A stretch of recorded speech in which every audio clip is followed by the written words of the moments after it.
What's up, everyone, and happy Monday, August the 10th. I hope everyone is doing well today. On Saturday, Trump signed those executive orders that gave a lot of verbal promises, but what he was signing did not have a lot of substance to it. Unemployment relief and some protection from evictions. Get that now rather than getting nothing at all. No, in fact, what the president did is, I agree with the Republican senator said, it was unconstitutional slop. While it has the illusion of saying we're going to have a moratorium on evictions, it says, I'm going to ask you, the folks in charge to study if that's feasible. Stay tuned. We're going to talk about all of that coming up next.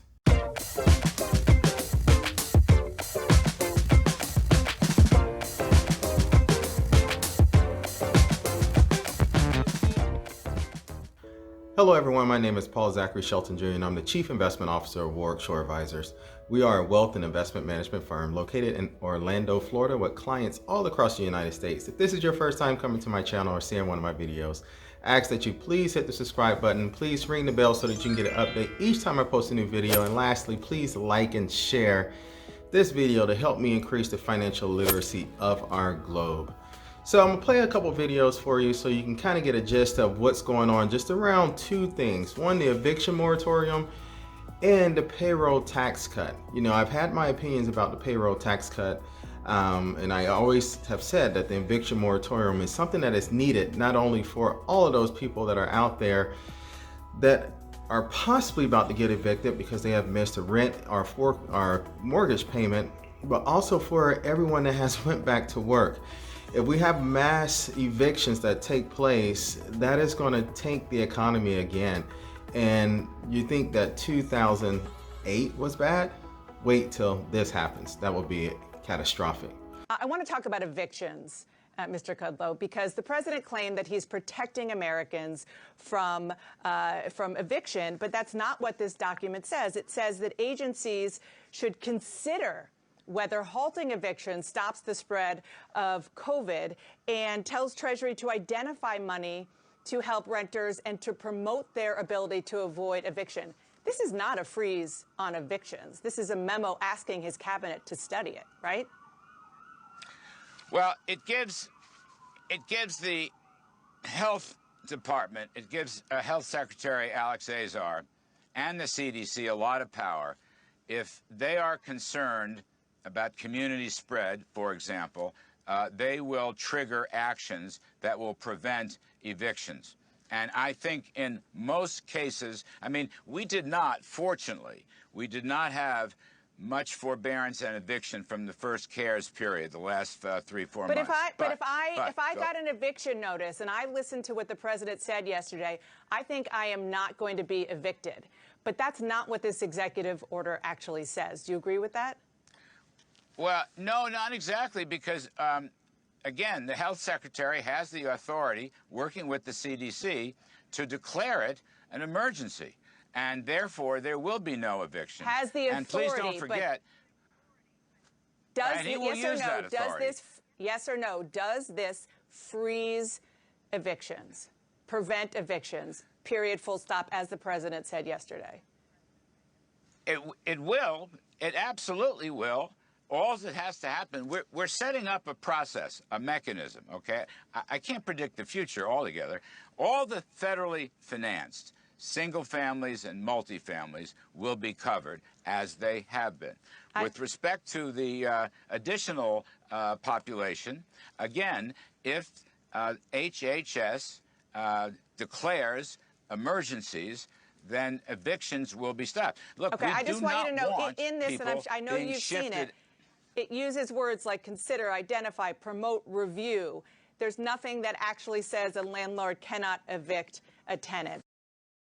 So first off, when it comes to the eviction moratoriums, what he said when he was signing it is that he was providing simply that, an eviction moratorium. But what the order actually reads is that he wants more research done and a review to be done. And if this can be declared or deemed as an emergency, that orders could be in place so that evictions can be halted and stopped. This on the surface does not provide any moratoriums against anyone being evicted. If your landlord come knock on your door today or tomorrow, whenever the case may be, and demand payment, or they're going to call the sheriff and execute an eviction, there very well possibly could still execute that eviction. The courts across the United States will still continue to process foreclosures under this executive order as it is right now. All it's doing is providing more research and more due diligence to see if we're in a situation from a health standpoint where we should put a moratorium on evictions. I thought that was already determined when we said we were in a pandemic and when the country shut down for the small quarantine and when everything else hit the fan. So I don't understand why we signed all these pieces of paper on Saturday as help to the American people, but it turns out to be nothing more but people spinning their wheels behind the scenes to generate more money internally.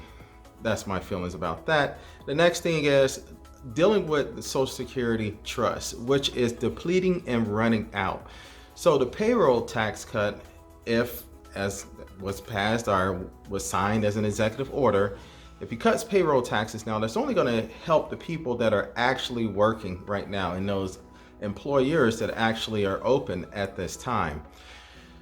We all know it's just going to reduce the taxes that they have to pay or the tax burden for the companies in that respect. But at the same time, when it reduces those taxes, it also provides less income for the Social Security trust, which is a major thing as of right now. With a lot of people being unemployed, nearly just under 17 million people unemployed in this country, that's 17 million people that are not paying into Social Security every week, every 2 weeks, every month, however so often they're getting paid. That trust is being depleted daily. We still have several people that are on Social Security that need it, several people that are on disability income, several people that are relying on this Social Security trust for food, for shelter, for their normal living, for medicines, everything that they need. And if we cut the payroll taxes, which cutting the payroll taxes will help, but it's not an immediate stimulus. It's something that's going to trickle down. It's only going to work for people that are working today and for those businesses that are open today. It's not going to help everyone that's unemployed and everyone that's sitting home right now and that's looking for work. So if we cut even more out of the system, economically and just mathematically, it's just simple to see that the Social Security trust, which is nearing expiration, it is depleting quickly and running down. And some expectations say that this Social Security trust will possibly be depleted between 2036 and 2040. That's not too far from now. And if we continue to draw on it, that could possibly expedite and move that deadline up closer to where we are today. So those are my feelings about it. Please leave your thoughts and your comments below. Let me know what you feel about just these two things here, not even about everything else with the student loan moratoriums and everything that has happened with some of the student loans that out there where people have still had their credit damaged from it, but just about the eviction moratoriums that are really not eviction moratoriums, and about the payroll tax cut, which is going to really bite us in the butt when it comes around time for, you know, all of our other senior Americans and everyone else that's relying on this to live off of. If this is your first time coming to my channel, I ask that you please hit the subscribe button. Please ring the bell so that you can get an update each time I post a new video. And lastly, please like and share this video to help me increase the financial literacy of our globe. Thank you so much and have a great day.